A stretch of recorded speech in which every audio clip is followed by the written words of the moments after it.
Portable TV. Come watch with me. All right, conquering outer space. It's a real fear some nations believe could become a reality, especially with so much space exploration happening as of late. Now, in 1967, the Outer Space Treaty was signed by the United States, the UK, even the Soviet Union, promising not to place nuclear weapons in outer space. But the treaty does not ban military activities or even military space forces. As RT's Yulia Shapovalova explains, it may be time to make changes to that agreement. The 1967 Outer Space Treaty that prohibits military activities on celestial bodies and entitles the peaceful exploration of space probably needs to be slightly reviewed. The treaty bans the placement of any types of weapons of mass destruction in outer space, but other types of weapons are not mentioned in the document. So the Russian Foreign Ministry warns that weapons that do not fall under the category of WMD can theoretically appear in space and become a huge threat.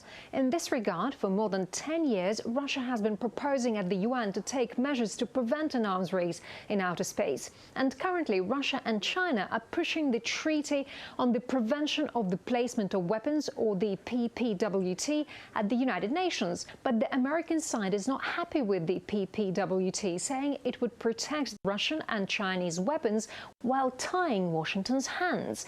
Instead of the PPWT, the United States is preparing to submit to the UN its own version of a code of responsible conduct of countries in outer space, urging its allies to improve the resilience and redundancy of space-based military capabilities. That's according to a representative of the Space Operations Command of the US Space Forces. According to them, the United States is extremely concerned that Russia and China are deploying ground-based weapons to destroy satellites, as well as placing weapons directly in space. In December 2020, the United States announced that Russia had tested a direct ascent anti-satellite missile. Russia publicly claims it is working to prevent the transformation of outer space into a battlefield. Yet at the same time, Moscow continues to weaponize space by developing and fielding on-orbit and ground-based capabilities that seek to exploit U.S. reliance on space-based systems. The Russian authorities rejected the accusations, in turn claiming that it's the United States that was militarizing space. According to the Secure World Foundation, an authoritative American organization that studies the security of outer space, about a dozen countries are actively involved in the development of anti-satellite weapons, including Russia, China and the United States. Russian Foreign Minister Sergei Lavrov said back in February that the threat of an arms race in outer space is growing, but there is still a chance to work out measures that can prevent it. The threat of an arms race in outer space is growing. The United States and its allies have begun the practical implementation of the policy of using near-Earth space for conducting combat operations, including offensive ones, and deploying strike weapon systems there. There is still a chance to develop generally acceptable, legally binding measures that can prevent a military confrontation in outer space. Indeed, in March, Russian-American consultations on space security issues were held. Meanwhile, Washington will submit its new version of the code by May. It will be based on a resolution submitted at the end of last year by Great Britain. That document was supported by 150 states, but 12 countries, including Russia, voted against it. There are still hopes that despite the current split, countries will be able to agree on at least basic rules of conduct in outer space, but nobody expects a quick result. Yulia Shapovalova, RT.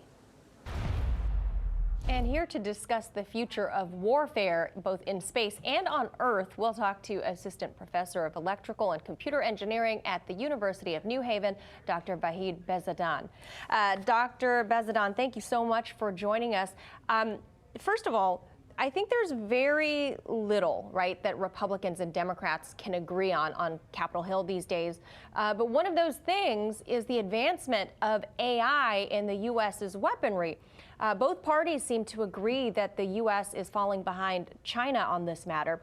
Can you give us kind of a broad overview on what's happening in this space? So autonomy and automation has been a major focus of research and development in the military sector, in the defense sector, in the US, in China, in Russia, and many other countries. But the recent advances in AI has changed the landscape of possibilities. Data-driven solutions allow for more autonomy, including self-driving, autonomous navigation, and autonomous target selection, and complete autonomous lethal kill chain from localization to selection to target selection to kinetic action. Now, countries like China, Russia, and Israel have been investing quite heavily in developing technologies that utilize AI in autonomous weapons, from autonomous rifles to uh, somewhat autonomous drones and tanks. The U.S. has been doing the same. The issue here in the U.S. is the moral argument is greatly advocated both from the academia and from members of the military itself. And this has resulted in some friction, some obstacles in developing autonomous AI-enabled autonomous weapons in this domain.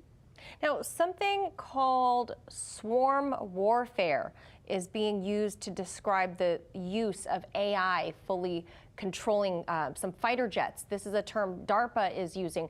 DARPA seems pretty confident in the future of this technology, but have yet to really fully address the potential of mistakes by artificial intelligence. Can you address some of those potential risks that this kind of technology can pose to humans, especially to civilians? There's no shortage of risks in deploying AI in any domain. The current state of the art in AI is very difficult to verify and essentially to guarantee their safety. Some of the AI systems based on deep learning are very easily fooled through the change of a few pixel values, or a few minor changes in the environment that they are operating in can result in catastrophic changes of behavior or manipulation of the behavior. This is one of the issues that both the academia and the industry has been dealing with, not just in the domain of autonomous weapons, even in autonomous vehicles. This is a major issue. Another issue is that AI in general is the science and the process of automating the process of achieving an objective. One of the problems with objectives is that we don't often know how to explicitly define objectives such that it encompasses everything that we want it to do.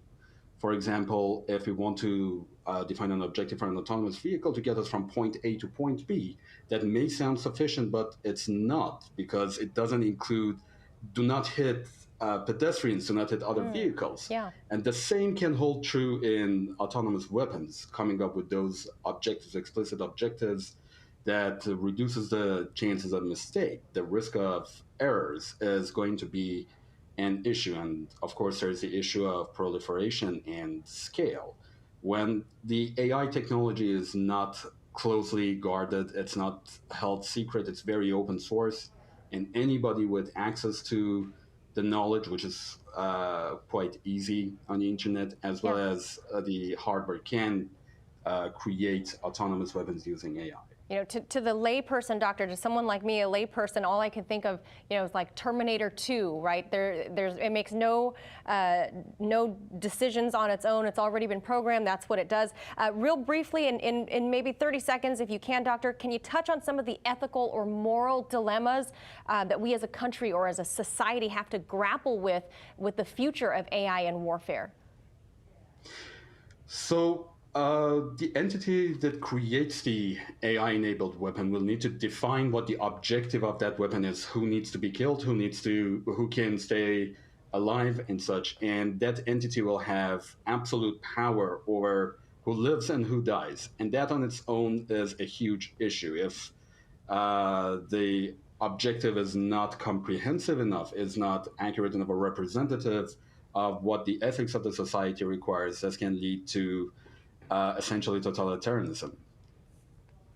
Very interesting. I hope you can find some time to come back and join us again on this topic. Dr. Vahid Behzadhan, thank you so much for your expertise. My pleasure. Thank you.